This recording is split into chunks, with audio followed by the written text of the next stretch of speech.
Maasi yadav magid harakia, yom layom, yavia omer velayla, lalayla.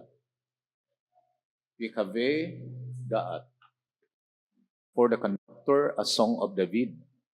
The heavens declare the glory, the kavod of Hashem. It expands rakia, the sky tells of his handiwork. Day following day brings expressions of praise, and night following night bespeaks wisdom. There is no speech, and there are no words. Their sound is unheard. Their line goes forth throughout the earth, and the words reach the farthest ends of the land. In their midst, he has set up a tent for the sun. The sun is like a groom coming forth from his bridal chamber, rejoicing like a warrior to run the course. Its source is the end of the heavens, and its circuit is their end. Nothing escapes its heat. The Torah of Hashem is perfect. It restores the soul. The testimony of Hashem is trustworthy, making the simple one wise. The orders of Hashem are upright, gladdening the heart. The command of Hashem is clear, enlightening the eyes. The fear of Hashem is pure, enduring forever. Judgments of Hashem are true, altogether righteous. They are more desirable than gold, than even much fine gold, sweeter than honey, than dripping from the combs. Even your servant is careful of them, for in observing them there is great reward. Yet who can discern mistakes? From unperceived faults cleanse me. Also from intentional sins, restrain your servant, let them not rule me. Then I shall be perfect and cleansed of great transgression. May the expressions of my mouth and the thoughts of my heart find favor before you, Hashem, my rock and my redeemer. Okay, Tehillim 19. Let's consider the background of this Tehillim. The sages said that the vast heavenly bodies orbiting with flawless precision in the skies are clear manifestation of the infinite wisdom and power of the Creator. Nevertheless, the celestial panorama is not the ultimate form of divine revelation. It is the study of Hashem's will as revealed in the Torah, which presents the clearest available perception of the Creator. What does it mean? Ang mga butang ato makita sa kawanangan, this is part of creation. Kini siya mao ang kabahin sa pagpadayag and so clear na tataw og yano nga pagpadayag sa iyahang walay katapusan, walay kinutuban nga kaalam o gahom. And although kini dili man mao ang enough nga plaster sa divine nga pagpadayag, balaan nga pagpadayag. Why? Because we can find that everything is revealed in the Torah, but then we can find that as we observe Hashem's creation, especially the space, the planets, the stars, the constellations, they are one of the ways that we can understand that indeed Hashem created all these wonderful creations. According to Rambam, in order for a person to understand clearly, aron ang tao makasabot, sa tataw pagkayo nga pagsabot, may tungod sa kahadlok sa Creator, o ingon man ang iyahang gugma, kinahanglan nga siya mutuon, siya mo study sa iyahang kabuhatan, sa iyang creation. Malbim assures the diligent scholar that if his quest for Hashem is sincere, he will be assisted in his studies by his Ruach HaKodesh, by his Spirit, a divine ecstasy which resembles prophecy. In this Tehillim.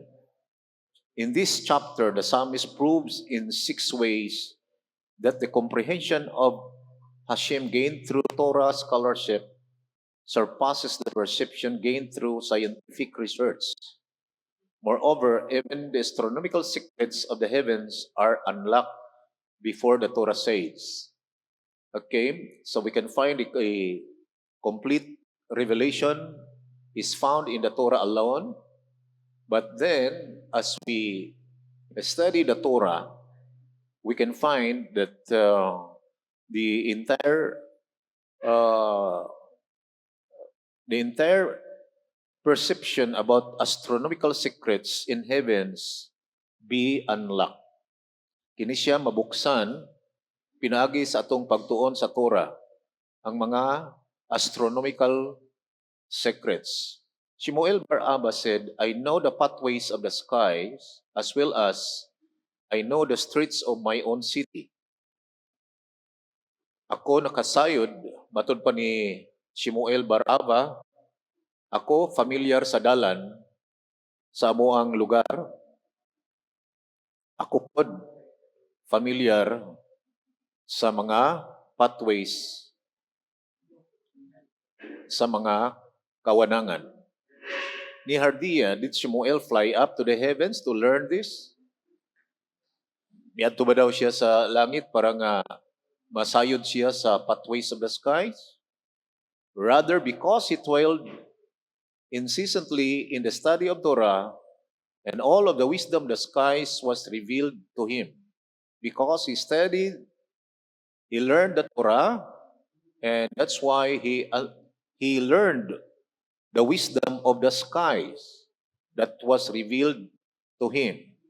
The study of the Torah reveals not only the pathways of heaven, but man's ways on earth as well. Ang pag-reveal sa Torah o pagtuon sa Torah, dili lamang maghatag kanato og tataw og yano nga pagsabot mahitungod sa mga kadalanan, agianan sa kalangitan, apan kini usab nagatudlo kanato mahitungod sa dalan sa tao dinhi sa yuta. Unsaon nato sa paglakaw sa tinuod nga dalan. Before his sin, Adam led a life which was straight and pure, as predictable as the orbit of the sun and stars. We learned the orbit or the ecliptic line now of the luminaries, the sun, the moon, and also the planets. Ato makita na they are functioning perfectly every day, every month, and every year. This gives us the understanding that before Adam sinned, Hashem created him as a perfect being, which has a life straight and pure. And only the Torah study can bring him back to the right path once again. Pinagi sa pagtuon sa Torah, ang anhi nga kinabuhi ni Adam that was so perfect and straight can be restored. And that's why we can find that the Torah of Hashem is perfect. The psalmist extols the unerring precision of the heavenly spheres. Then he turns to man and exhorts him to follow the example he sees in the sky, saying in effect, learn Torah and turn to what you should be. So, the Torah makes a person straight and restores the soul, and it lightens the eyes because it is pure. And therefore, we need to accept the Torah and imitate Adam before he sinned. Kinahanglan atong sundon ang Torah og atong imitate si Adam sa iyahang kinabuhi kaniadto sa wala pa siya makasala. So, ato makita na ang mga butang sa itaas, mga celestial beings, kini, mag-remind ka nato sa perfection of Hashem's creation, and this reminds us na part of that perfection was the former state of Adam, the former life of Adam. Sa lakto nga pagasulti, the study of space and heavenly bodies, which is called astronomy or celestial bodies, kini siya kabahin sa Torah learning or Torah wisdom. In the book of 1 Judges 5:20, we can find that the song of Deborah says that the earth helped them in battle and the stars. Ang kalibutan mitabang nila sa gira og ang bituon. And then we can find also in the book of Numbers 24:17, we can find the prophecy of Balaam that says, the star of Jacob will rise. So it is connected to astronomy because he was talking about the star. Remember, astronomy is different from astrology. Because astrology, it is the spiritual aspect of these creations and its spiritual worlds. Whereas astronomy, it is a scientific aspects of the celestial beings. And as we study the Torah, as mentioned in the book of Deuteronomy 18, verse 9, and also in the book of Jeremiah chapter 10, verse 2, that learn not the ways of the heathen. And it is also forbidden to engage in fortune telling, palm reading, and in observing of times, or astrology. Let us not engage in using astrology for fortune telling, but we need to study astronomy, the heavenly bodies, the study of the space, celestial beings, scientifically and based on the Torah, and apply it for the good. O ang pag-apply niini alang sa maayo. As I've shared, the greetings, the congratulations for the Jewish people is Mazal Tov. And the word Mazal derived from the Hebrew constellation. And the word constellations is Mazalot. And if we talk about constellations, we can find that scientifically there are 88 constellations, the grouping of the stars, 88 kabuok.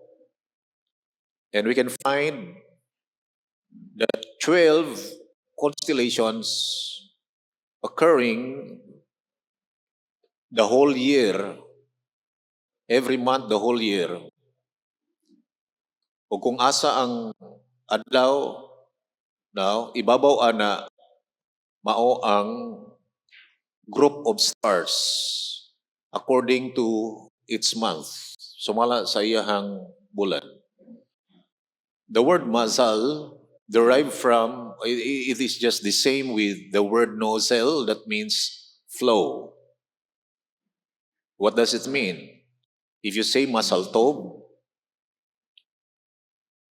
the rabbi said that what you mean is you may have a good flow from heaven. May the constellations align and bring forth blessings for you. That means Mazalot or constellations influences our lives. Ang mga constellations mo influence atong kinabuhi.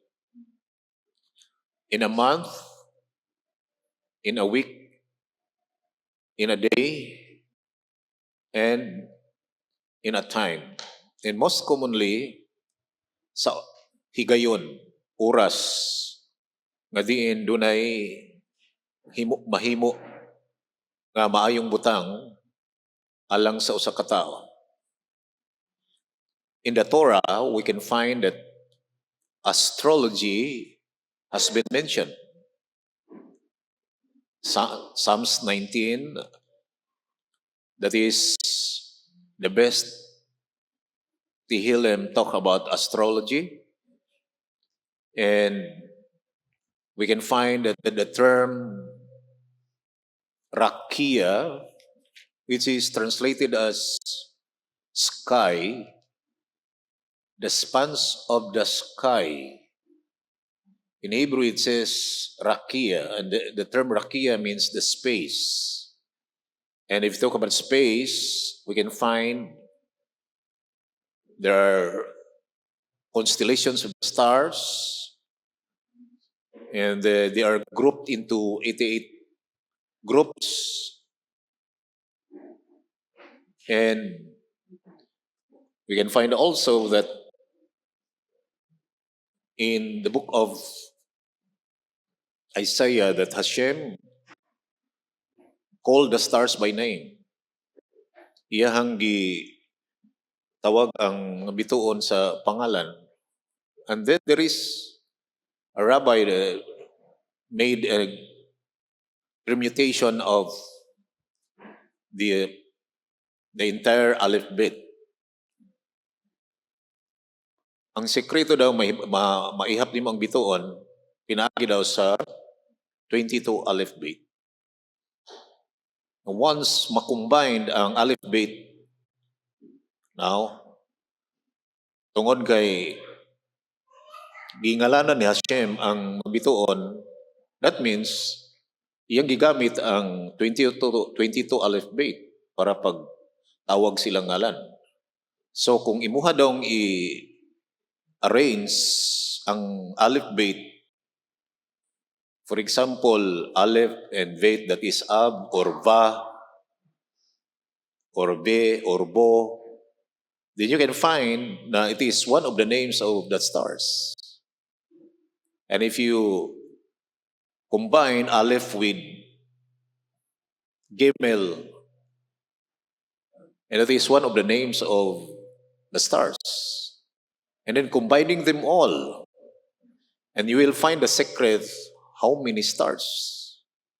Because you have combined all the alphabet, the 22 letters, and it is a secret to determine how many stars Hashem has created.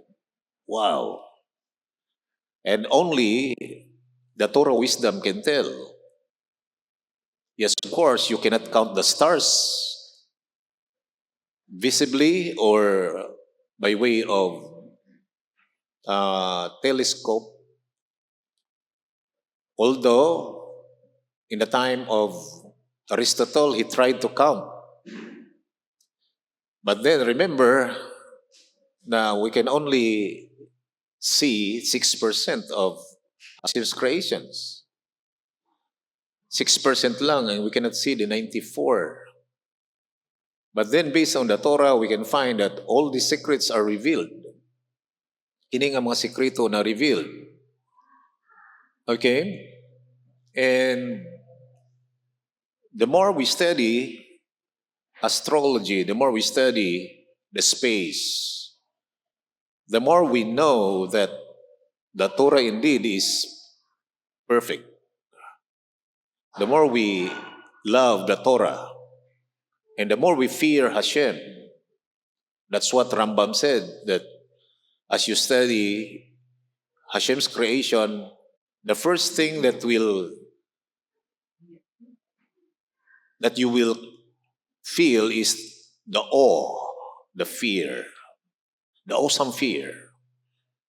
Kung ikaw magtuon sa iyang creation, doon na kay talagsaong kahadlok, reverential fear. And then from that fear, it moves you to follow what he said, and that is love. The fear comes first and then follows with love. You will love him. Naigugma ka niya. Nga naman tungod kay nahadlok ka o nagrespeto ka sa iya. And that's why you love him. And if you say you love him, that means you are willing to perform what he says. Willing ka muhimo sa imuhang obligation. Sumala siyang gisulti. Okay? So, talking about Rakeya, makita nato na there are stars, and then there are also 9 luminaries. Now we can find the sun, the moon, and the 7 planets. They are luminaries. Although we can only see visibly the 5 luminary or 5 planets. And by the way, to satisfy the question, now where can we find in the Torah that Hashem created the planets? I just remember one of our brothers here, nangutana siya, gipangutana daw siya, asa mabasa nga naghimo siyang planets? Remember the term planets, that is in Genesis 1:14 to 16, that is orot. Orot means he created luminaries, shining creation in the Rakia. And that is pointing to the sun, the moon, and the 7 planets. And the planets, we can only see the 5, that is the Mercury, the Venus, the Mars, the Jupiter, and also the Saturn. But the Uranus and Neptune, it needs telescope para lang makakita ka. Pero kining 5, that is visible to the eyes. And that's why ang mga adlaw gingalan according to these 5 visible planets and the sun and the moon.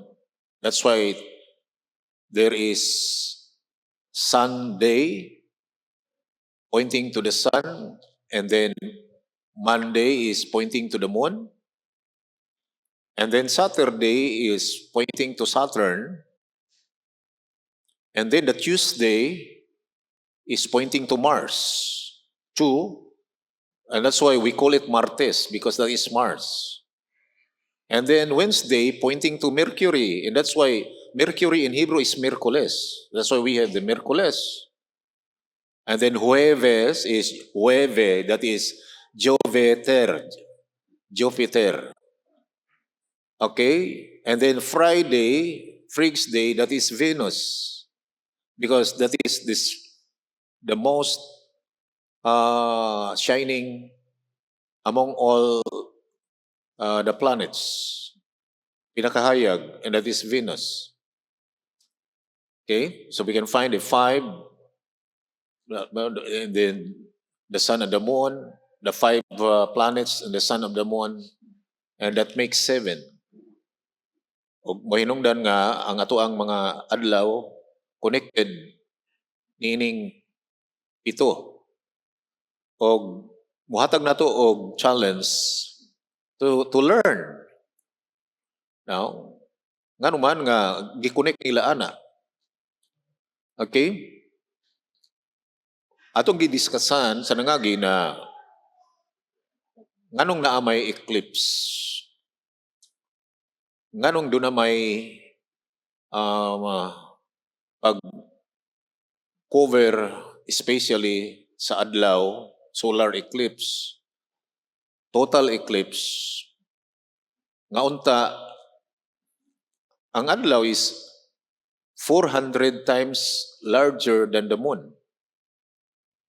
So kung ang bulan, murag piso, muhimo po kag 400 ka piso, inana pod kadako ang adlaw.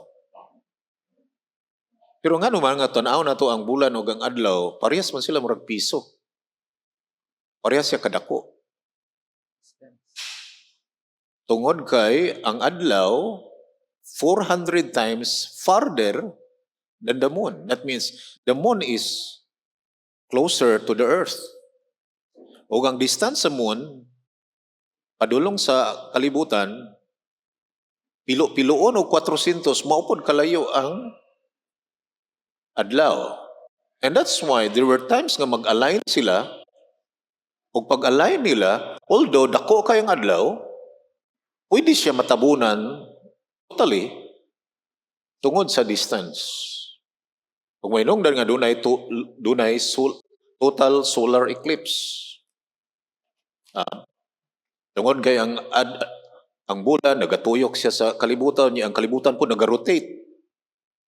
Nagarotate niya, nagatuyok siya sa adlaw. Ug ang adlaw until such time nga tungod kay mathematical ang function sa space, mahinungdan nga it is predictable. Tungod kay ma-predict siya, ma-compute siya nga inigabot na ng tuiga, mag-align na sila. Mao nang predictable ang eclipse. And the scientists called it mathematical. Ma-compute siya. And in the same way, the Torah also is mathematical. Why? Tungod kay ang Torah, makita nimo nga naay mga numbers. Remember ang alphabet, dunay numerical value. O ang numerical value sa alphabet, that shows the fact na ang Torah is mathematical, na numero. Maupod ang mga figures, for example, if you say 4, makita nimo ang 4 corners, east, west, north, south, the 4 dimensions. No? Makita usab nimo ang 4 clusterings or 4 groupings of the 12 tribes. 4 on the north, 4 on the south, 4 sa east, 4 sa west. So makita nato, you can also find there is a coyote standing on the throne, close to the throne, or coyote is translated as beast, but it is an angel called coyote with 4 faces. So you can find the 4, especially 7. We can find 7. Now in the periodic table, the horizontal periodic columns, makita nato na 7 pud ka buok. And then the vertical is 18. Yung makita nato na how does it correspond to the Torah? Kung lantaon nato ang periodic table, ang una gyud duha lang ka elements, and that is hydrogen and helium. And through these 2 elements, 98% almost mao ang entire universe because of these 2 elements. And that is connected to the Torah because we can find that The very first letter written in the Torah is Beit, Bereshit. And the word Beit, or the letter Beit, has the geometrical value of 2. That is 2. Kumingon na silang number 2, that is Beit. So, is it a chance now nga nagkatukma ang elements nga pinaagi lang sa duha, hydrogen and helium, nabuo ang creation? Aduna ba siya'y contradiction? Sumala sa gisulti sa Torah ng pinakaunang letter nga yung gigamit is Beit. And the meaning of Beit is house, balay.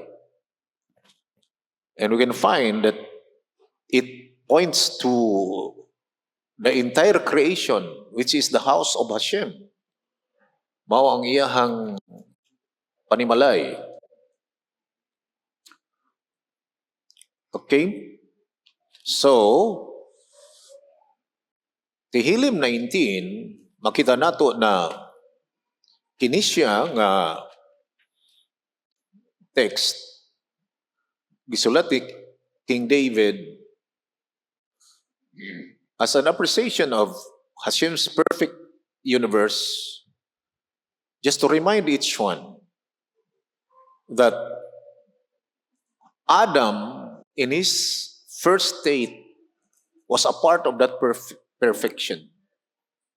Si Adam kabahin siya sa perfection ni anang i-create ni Hashem nga perfect creation.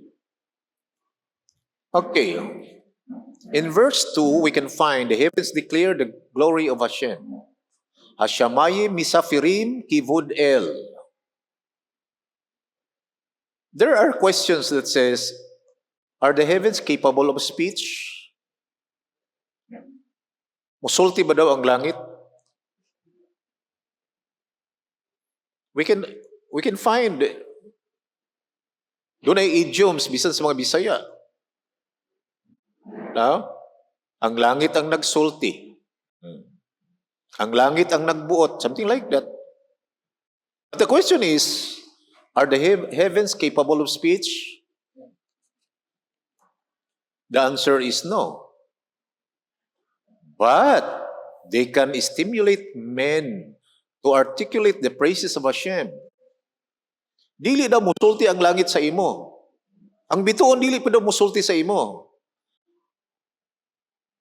But they can stimulate you to praise Him. Nung baga, as you observe Hashem's creation, the heavenly bodies, mahagit ka sa pagdaig sa Creator. Ano man, tungod sa iyang perfection. And the psalmist explains this concept in verse 4. There is no speech. You can find in verse 4. And there are no words. Their sound is unheard. There is no speech, there is no word, their sound is unheard. There is no verbal communication between the heavens and humanity. Walay verbal creation sa langit ug sa tao. Rather, because the light of the celestial bodies pervades the earth and illuminates it, mankind is stirred to declare the kavod of Hashem's work and praise and bless Him for the heavenly lights. Inigbakakita daw ang tao sa kahayag, sa mga bituon, sa bulan, sa adlaw. Then, it pushes humanity to praise Him and to bless Him. Even Ezra remarks, one cannot truly appreciate the celestial wonders described in this Tehillim if he is not well-versed in the science of astronomy. Why we need to study astronomy? Because we cannot really appreciate Hashem's wonders if you don't know? Kung wala ka kabalo. And then we can find the term, the expanse of the sky tells of his handiwork, rakia, which is something flattened out and spread over a wide area, is known as rakia. And Rashi says that David refers specifically to the stars, constellations, which were fashioned by Hashem's hand and placed in the skies for a sign, as described in Genesis 1:14-18. That Hashem created the orot, the stars, moon, the sun.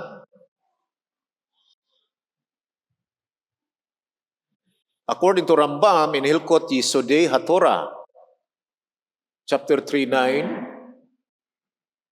all stars and celestial bodies possess a spirit and intellect and knowledge. Doon na daw espiritu ang mga bituon, ang mga celestial beings.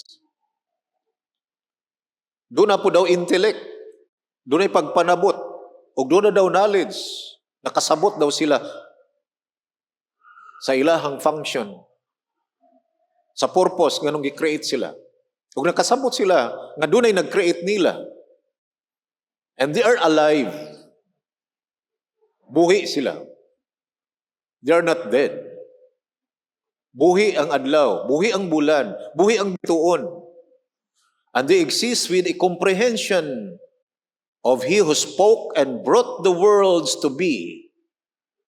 It's one of these, according to his individual level, praises and loves the Creator like the ministering angels. The sun, the 88 constellations, they were praising the Creator. And you can find in the book of Job that when Hashem gave him the 50 questions, Hashem asked him, Job, where were you when I laid the foundations of the earth? When the stars in the heavens sang. We can find the stars singing, but then it is the sages say it is metaphorical. It talks about the angels. Nagisgot sa mga anghel. Malvim provides a very clear differentiation between Shamayim, heaven, and Rakia. Rakia is the expanse, firmament, whereas heaven refers to the upper heavens, the extraterrestrial reaches where the planets and stars orbit. Rakia, the skies where evaporated moisture forms clouds and becomes precipitation. This part of the atmosphere, although rarefied, still contains sufficient air to support breathing and is therefore considered part of the earth. But remember that there are 7 levels of heaven. Adunay 7 ka levels of heaven. That's why I've discussed mga mathematical creation. There are 7 levels of heaven. There are 7 levels of Gehinnom. There are 7.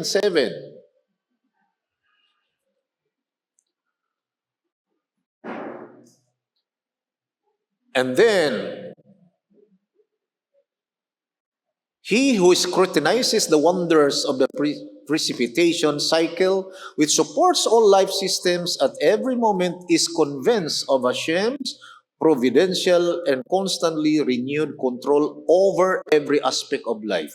Why we need to study His creations, the heavenly bodies, because here we can find the reality that everything is under His control. Everything is controlled by Hashem. In the book of Isaiah, chapter 40, verse 8, we can find it says, in last line, but the word of our Elohim shall stand forever. And then Baal Shem Tov says, what does it mean that the word of Hashem stands forever? It talks about Genesis chapter 1. When Hashem created the heavens and the earth, He used His words. He used His speech that made the creation stand. Yang gisulti ang iyahang pulong o mitindog ang iyang creation.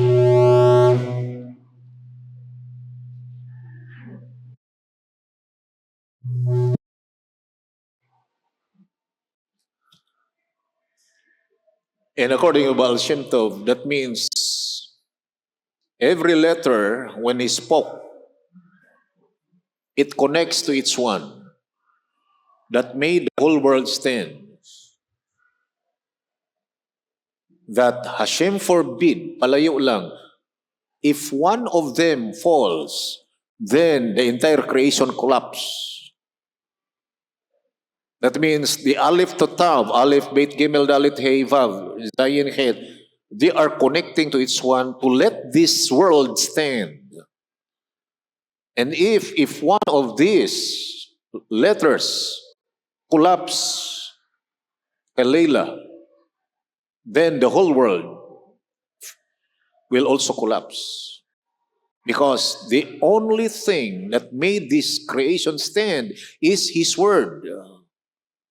His speech, iyahang pulong. But we can find that when He created all this, Hashem is in control and it is meant for eternity. Even the sun. The sun is meant for eternity. Para sa walay katapusan. As a matter of fact, in the book of Malachi, makita nato na in the last days, ang mga tao sunugon sa kainit sa adlaw. Whereas for the righteous, it is healing.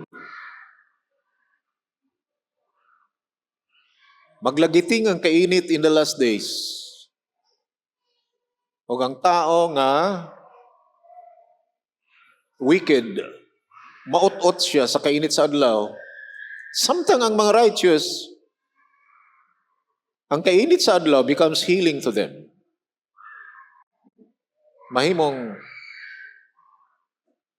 tambal sa ilahang lawas. And that's why we can find in verse 6, it says, the sun is like a groom coming forth from his bridal chamber, rejoicing like a warrior to run the course. Every day, inigs, silang sa adlaw. Makita nato nga, malipayon kay siya. Malipay siya, maghatag og kainit. And then, wala daw maka-escape sa iyang kainit. Nothing escapes its heat. In verse 7. Its source is the end of the heavens and its circuit is to their end. Nothing escapes its heat. The Psalms is so careful. The psalmist is so careful. King David was so careful in writing this. He didn't say that nothing escapes to his light. Ngano man kay kung pares ani mutago ka dili ka maigo siyang light. But then the statement is heat. Nothing escapes of his heat.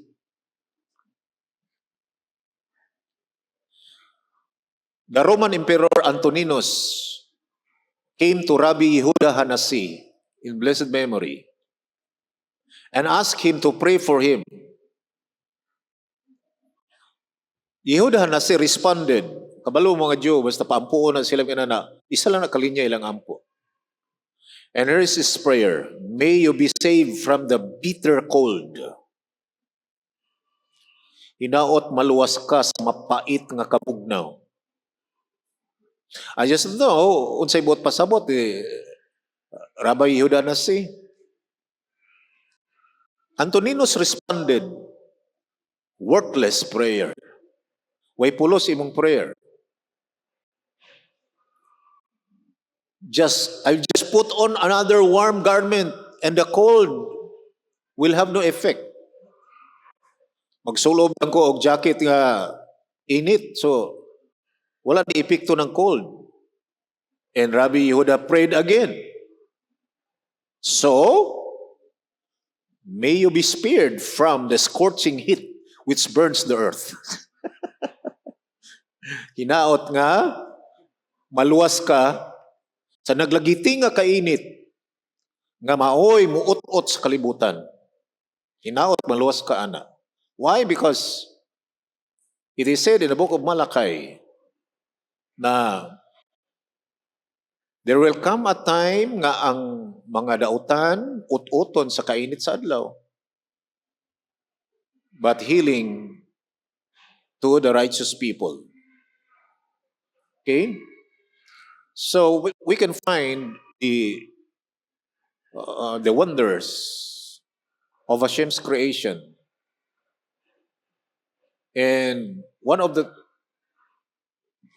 things that we can also learn, in verse 6, it says, the son is like a groom coming forth from his bridal chamber.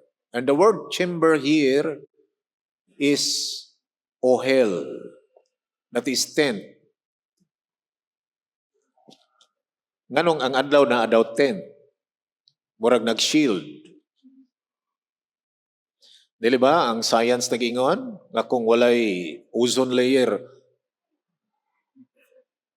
ang tao masunog? Dili ba? Now, kadungog mo sa problema sa atong panahon ron, heat stroke, something like that, may Hashem preserve us. It is a result of the direct heat of the sun. So before the science discover the ozone layer, it is already revealed in the Torah. It is also already revealed. And we can also find ang mga tao nga mga nagatudlo sa astronomy properly, mga Jewish rabbis. Jewish rabbis, they are the ones teaching astronomy. Nga naman, tungod kay, you cannot run away. If you truly study the Torah, then you can escape from learning astronomy. And even astrology in a proper perspective. Yes, of course, misguta og astrology, that is the spiritual aspect. Although it is forbidden to use astrology for fortune telling, because, especially for the Jews, in the book of Genesis 15, verse 5, Hashem brought Abraham outside and said, look at the stars, so shall your descendants be, so shall your seed be. And that is the plain understanding, but in the Talmud, it says, your constellation says that you will have no son. Miingon ang imong constellation, miingon ang imuhang astrology, nga dili ka magkaanak. But then, it says, Le'ein mazalot li Israel. Or me'ein mazalot li Israel. There is no mazalot for Israel. That means, ang Israel, they are not run or they are not controlled by the astrology. They are not controlled by astrology. Because Hashem is controlling you. It is Hashem in His hasgaka, sa iyang divine providence, siya ang bahala. And I believe that it's not only the Jews will receive that promise, but even the Noahites. Once we make Hashem as our Elohim, then we are no longer controlled by astrology. Amen ba? Dili na ka pwede mo nga, natao ka sa Agosto, kuwang ka, saputon. Wala kay chance, saputon yung ka, something like that.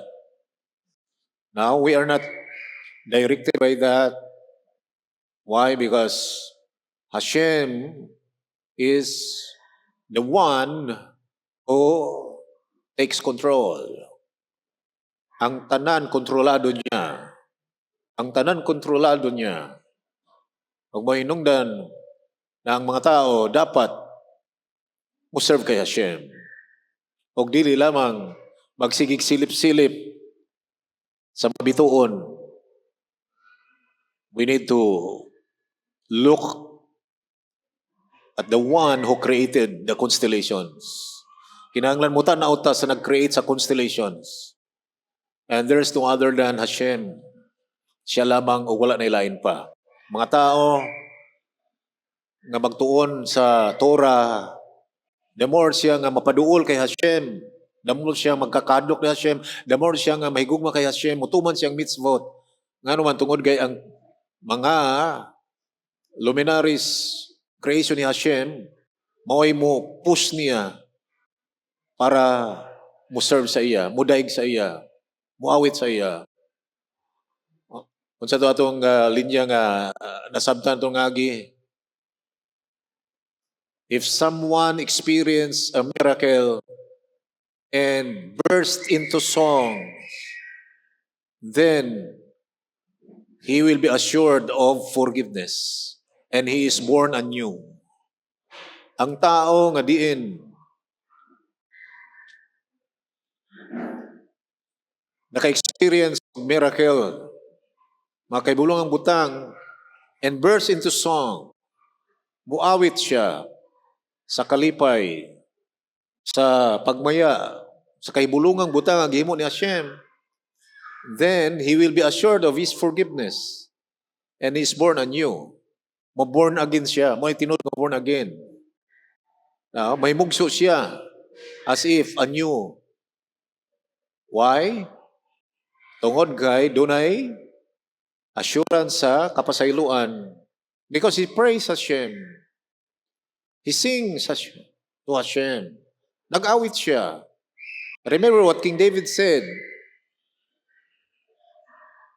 What David experienced in Tehillim that he recited, that he sang to Hashem, that purifies his nishama. Ma-purify ang iyang nishama. And that's why even the Jewish people, when they read the Torah, it has a cantillation. Doon na siya tuno. Even to recite the Shema. Shema Yisrael, Hashem Elokeinu, Hashem Echad.